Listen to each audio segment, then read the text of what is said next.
Nous sommes au début d'une nouvelle phase de hausse sur le marché crypto-monnaie en 2024, une opportunité exceptionnelle et ces 3 événements importants vont influencer cette année. La première, l'approbation de l'ETF Bitcoin qui a eu lieu en janvier et dans mes autres vidéos, je vous en avais parlé à plusieurs reprises, cela attira les investisseurs institutionnels vers le Bitcoin. L'événement du halving du Bitcoin qui arrive très prochainement vers avril 2024, marquant le début du nouveau cycle de 4 ans et la possibilité que la Fed adopte une politique monétaire plus souple à la fin de 2024, ce qui stimulerait tous les actifs à risque, y compris les crypto-monnaies. Et donc, c'est le moment idéal pour créer un portefeuille crypto-monnaie. Plutôt que d'attendre une baisse des prix, j'accumule des altcoins sous-évalués avant le début d'une hausse exponentielle.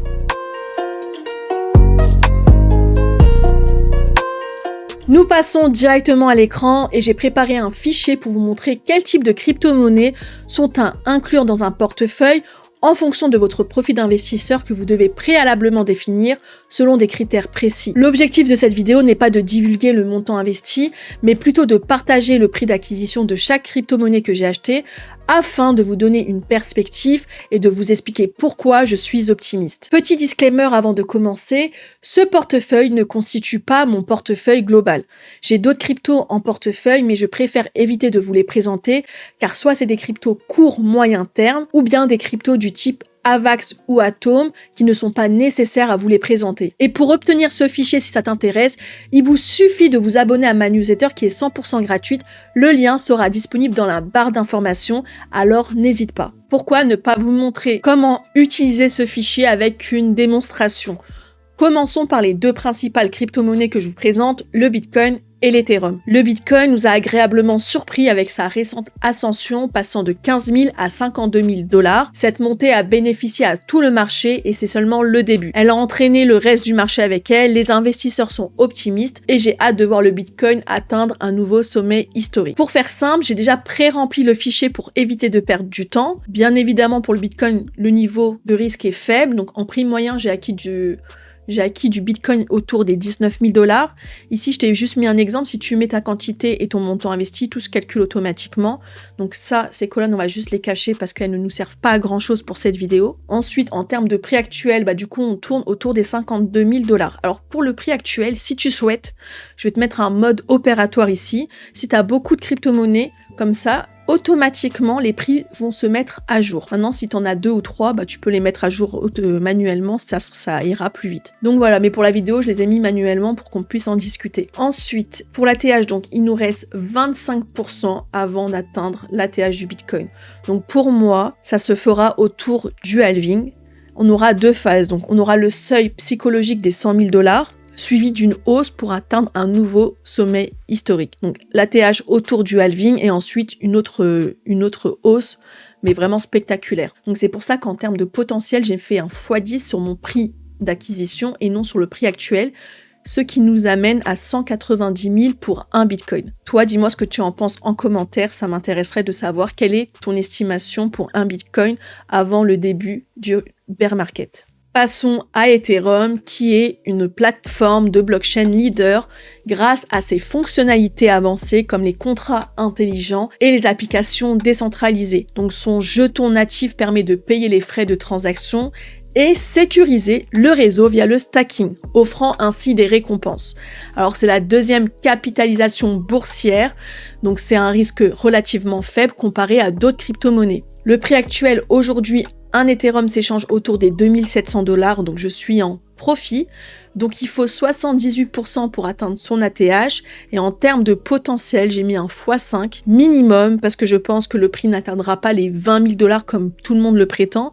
En fait, il se réfère à ce prix par rapport à l'ancien ATH du Bitcoin en 2018. Maintenant, voir un Ethereum à 13 000, je trouve ça quand même très bien. Et ma stratégie pour Ethereum est de faire des allers-retours car Ethereum n'est pas aussi volatile que d'autres crypto-monnaies, ce qui me permet de réaliser des gains et j'ai une partie de mes Ethers qui reste stackée, ce qui signifie que chaque jour, je gagne un peu plus d'Ethereum. Ne pas avoir de Layer 1 dans son portefeuille est une erreur car ils sont indispensables pour l'écosystème. L'histoire nous montre que les Layer 1 se maintiennent et occupent une position solide sur le marché. Et c'est pourquoi je vous présente un nouveau Layer 1 qui n'a pas encore connu de bull run et qui pourrait bien profiter de la hausse du marché pendant ce bull run. Et on parle bien évidemment de Kaspa. On a beaucoup entendu parler de Kaspa, qui est un nouveau projet qui pourrait être prometteur pendant le bull run. Kaspa est exceptionnel car il peut traiter un nombre élevé de blocs tout en conservant le niveau de sécurité fourni par les blockchains de Proof of Work. Comme Bitcoin, Kaspa réduit les émissions de récompenses au fil du temps, ce qui pourrait augmenter sa demande. Le plus, c'est qu'il n'existe pas de gouvernance centralisée ni de stratégie économique pour le projet. Il s'agit donc d'un projet open source, décentralisé et communautaire. C'est un projet qui pourrait susciter un vif intérêt auprès des investisseurs et malgré la hausse déjà prononcée sur Kaspa, je pense qu'elle pourrait bien nous surprendre. C'est pour ça qu'en termes de risque, je mets faible car j'ai aucune crainte sur le projet et de sa future hausse. Du coup, en termes de prix moyen, j'ai acquis du Kaspa à 6 centimes. C'est vrai que je ne l'ai pas acquis au meilleur prix, mais actuellement, je suis en plus-value. Donc, il n'y a pas d'ATH parce que c'est un premier bull run. Et en termes de potentiel, j'ai mis un x30, ce qui nous amène à un prix de 1,80$. Donc en commentaire, j'ai mis avoir du Kaspa entre 1,50$ et 2,50$ pendant le bull run. Je trouve ça pas déconnant. Je sais pas ce que t'en penses de Kaspa, si t'en as et si t'as confiance en ce projet. En tout cas, moi, je suis bien contente d'en avoir dans mon portefeuille. Au rang de la 5e place, et c'est une position qui lui réussit bien, on parle, comme vous l'avez peut-être deviné, de Solana. Alors ce n'est pas une nouvelle crypto-monnaie, mais elle mérite sa place dans ce portefeuille, car sa principale promesse est d'offrir des transactions plus rapides et moins coûteuses que sur la blockchain Ethereum. Pendant la récente hausse de Solana de plus de 120%, certains affirment même qu'elle pourrait surpasser un jour Ethereum, ce que je doute fortement, mais elle pourrait bien nous surprendre. Solana rencontre un grand succès pour 2 raisons principales. La première, c'est que beaucoup de personnes l'utilisent. Les développeurs et les utilisateurs choisissent Solana pour sa rapidité et ses frais de transaction bas, ce qui en fait un choix idéal pour les applications décentralisées et les jetons non fongibles. Et en deuxième point, c'est parce qu'elle attire l'argent des grandes entreprises.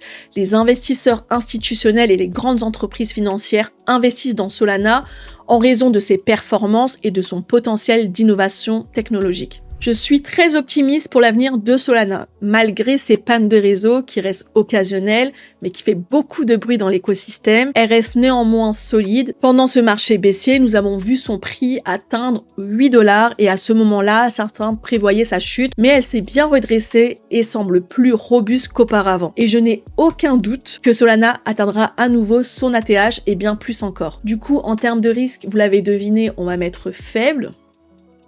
Donc en prix moyen, j'ai acquis du Solana à 19$, prix actuel 116, ATH à 260, donc pour atteindre son ATH, il nous faut environ 124%, ce qui est faisable rapidement pour un Solana.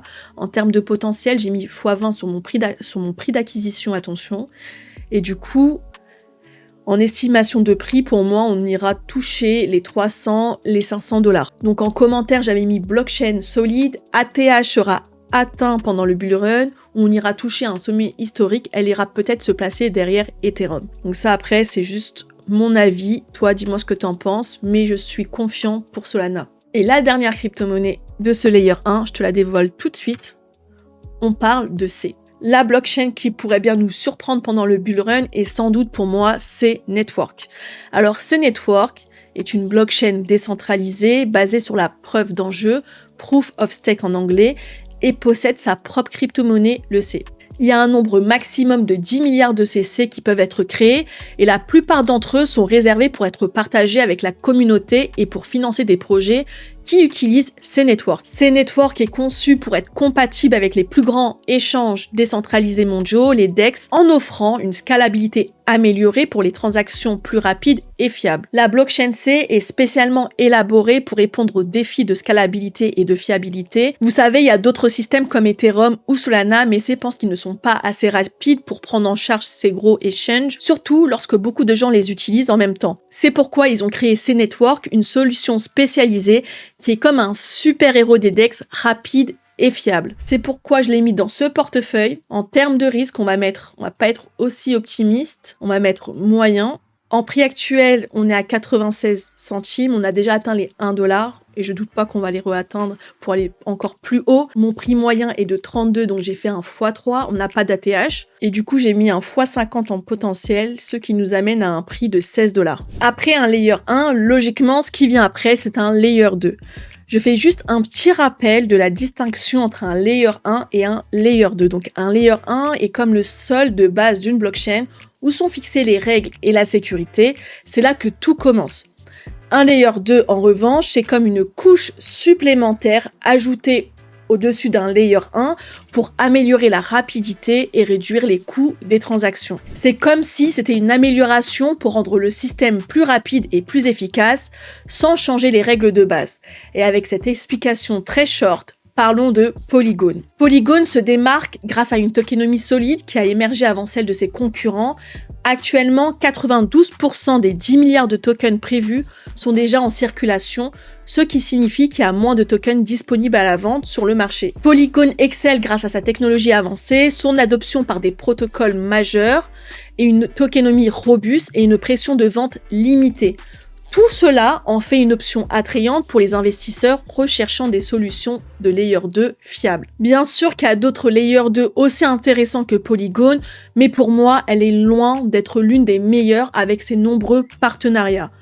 Donc, Polygon pour moi, c'est un risque faible. En prix moyen, j'ai acquis du Polygon à 0,60, prix actuel 0,93. Donc, pour atteindre la TH, il nous faut 212%. Pourquoi j'ai du Polygon dans mon portefeuille ? Parce que ça reste quand même une garantie d'un profit grâce à Polygon qui équilibre le portefeuille et assure un profit en cas d'exposition excessive au low-cap. Vous pouvez trouver un autre layer 2 avec un potentiel beaucoup plus élevé que Polygon, mais pour le coup, en layer 2, j'ai préféré choisir la sécurité et la garantie d'une performance. Passons au narratif qui fait parler en ce moment, la tokenisation d'actifs. Et la tokenisation d'actifs réels, ou RWA, je ne vais pas le dire en anglais parce que j'ai un accent pourri, est certainement l'une des tendances qui animera le marché crypto en 2024.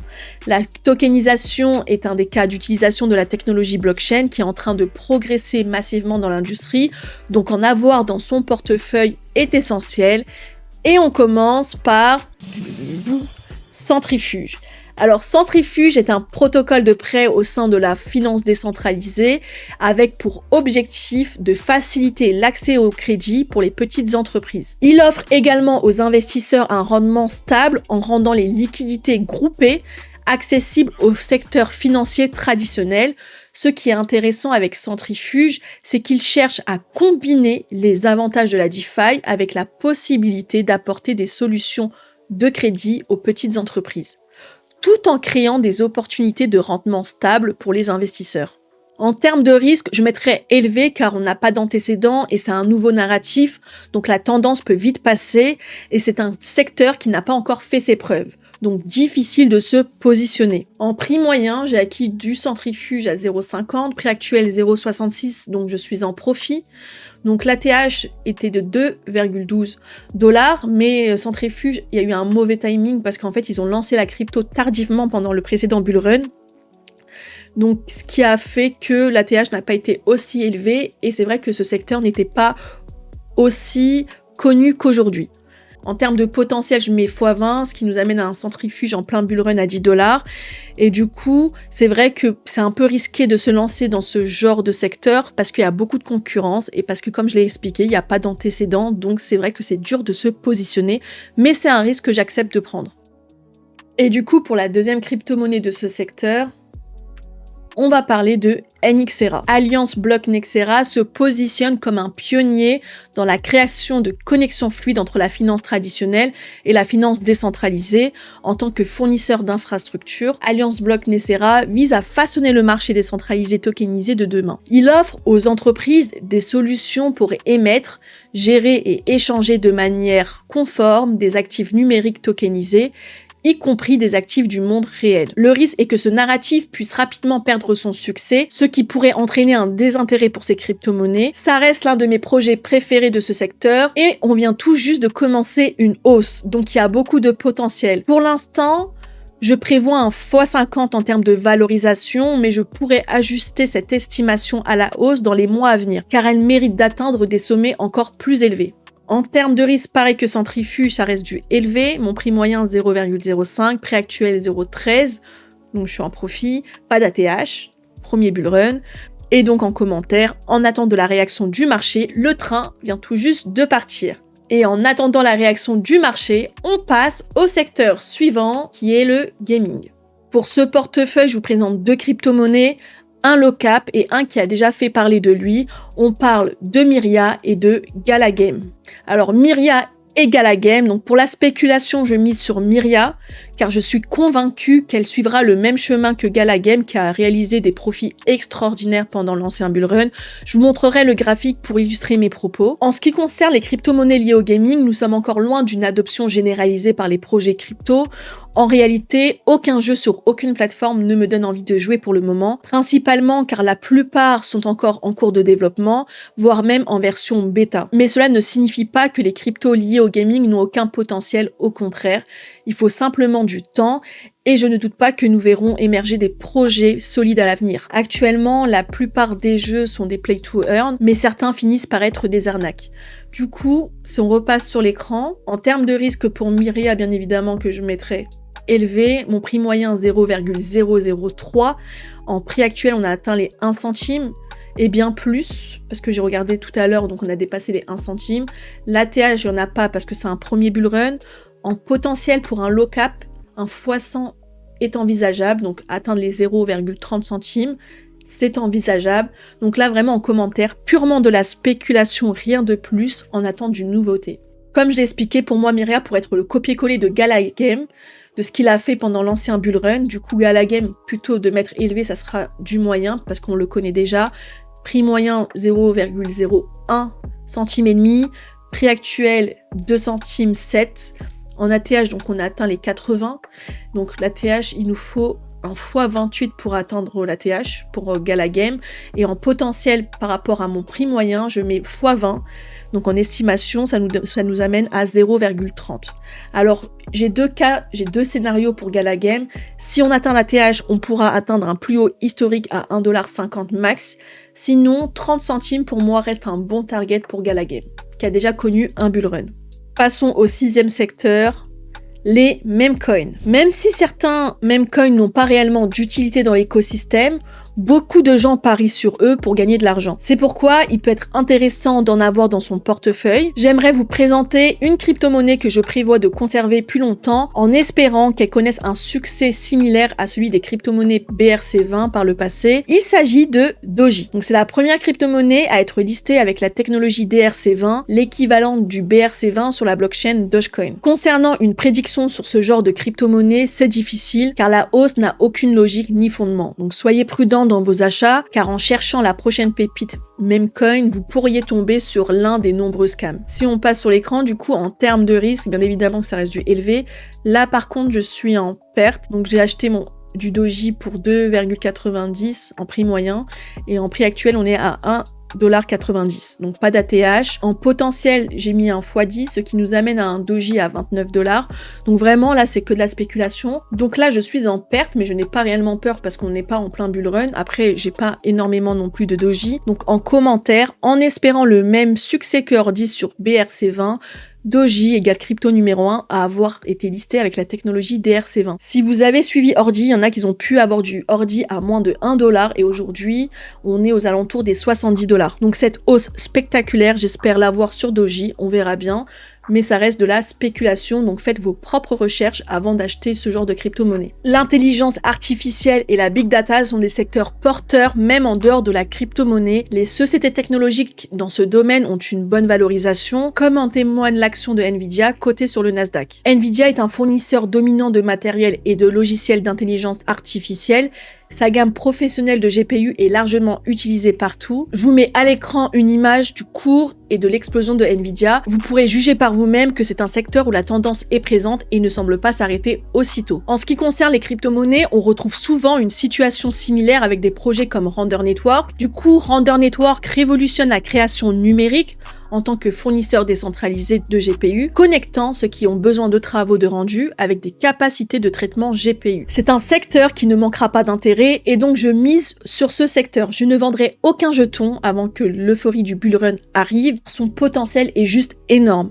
Actuellement, son prix est encore attractif et si jamais il corrige, je n'hésiterai pas à renforcer ma position.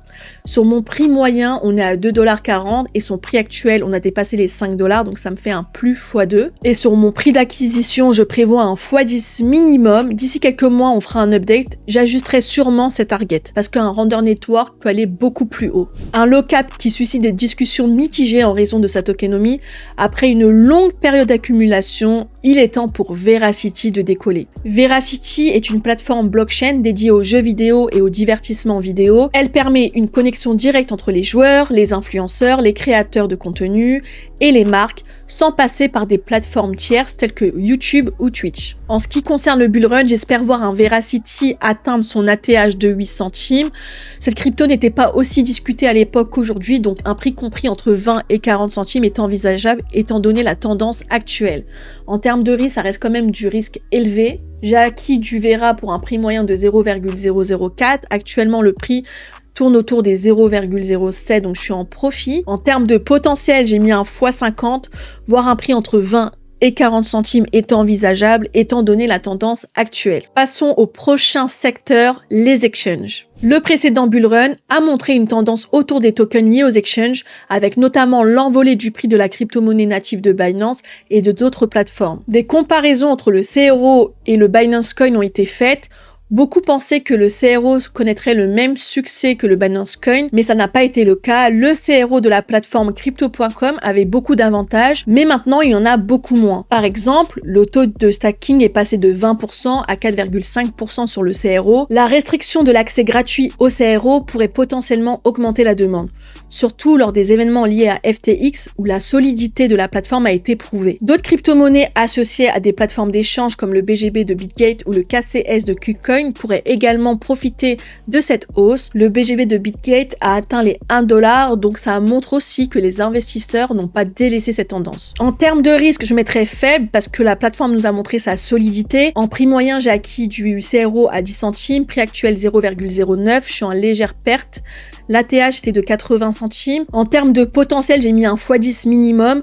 On verra si le CRO suscitera encore un autre intérêt pour les investisseurs au cours de ce bull run. Le dernier secteur est un secteur important pour l'écosystème. On parle ici des oracles. Les oracles blockchain sont l'un des outils que la technologie blockchain utilise pour interagir avec le monde physique. D'où son énorme utilité et son potentiel, puisqu'ils permettent de créer un pont entre le monde cryptographique et physique afin de créer des utilitaires qui tirent pleinement parti de la technologie blockchain et de tout ce qu'elle a à nous offrir. Dont Chainlink est le plus connu d'entre eux, et pour ajouter un tout nouveau dans ce secteur qui selon moi aura beaucoup de potentiel, c'est le PIF Network. PIF Network résout les défis de la DeFi en fournissant des données financières précises, sécurisées et instantanées. Contrairement aux oracles classiques coûteux et fermés, PIF établit des relations directes avec les fournisseurs de données, comptant actuellement plus de 75 partenaires. Ces partenariats incluent des acteurs majeurs de la finance traditionnelle et décentralisée. PIF Network pourrait devenir un concurrent sérieux de Chainlink et connaître le même succès si les investisseurs reconnaissent son potentiel. Je suis convaincue que son prix pourrait suivre une trajectoire similaire à celle de Link. Il y a un airdrop prévu sur PIF Network pour les détenteurs de jetons PIF qui participent au stacking, ce qui permet de verrouiller un grand nombre de jetons et de limiter les fluctuations de prix. Cette stabilité pourrait attirer de nombreux investisseurs. Et si on passe sur l'écran, du coup je vais directement dévoiler PIF Network. Bien évidemment, pour Link, le risque est faible. En prix moyen, j'ai acquis du Link pour 6$ pendant ce bear market. La période d'accumulation, elle était super longue. Heureusement qu'on en est sorti. Prix actuel 20$, ATH à 50, donc il nous faut un 150% pour atteindre son ATH à nouveau. J'ai mis un potentiel de x20 parce que c'est un number one dans ce secteur. Ensuite, pour le PIF Network, risque moyen, prix moyen 0,29, prix actuel 0,65, donc je suis en plus-value. En ATH, donc c'est un premier bull run, donc il n'y a pas d'ATH. Et en potentiel, j'ai mis un x30, ce qui nous amène à un PIF à 8-9$. C'est vraiment un potentiel minimum parce que j'espère beaucoup plus sur PIF Network. Et ben voilà, on a fini de remplir ce fichier. N'hésite pas à me dire en commentaire si tu me trouves trop optimiste ou trop pessimiste sur certaines crypto-monnaies. Ce fichier, encore une fois, tu peux l'obtenir en t'abonnant à ma newsletter. Je te l'enverrai directement. Bien sûr, c'est gratuit. Dans une prochaine vidéo, on fera un update des prix des crypto-monnaies présentées. Dites-moi vous en commentaire si ce style de vidéo vous plaît. Je pourrais refaire ce genre de vidéo avec un secteur précis en incluant des cryptos middle low cap. Je sais que ça vous intéresse. Et nous, on se retrouve très prochainement sur ma chaîne. À bientôt.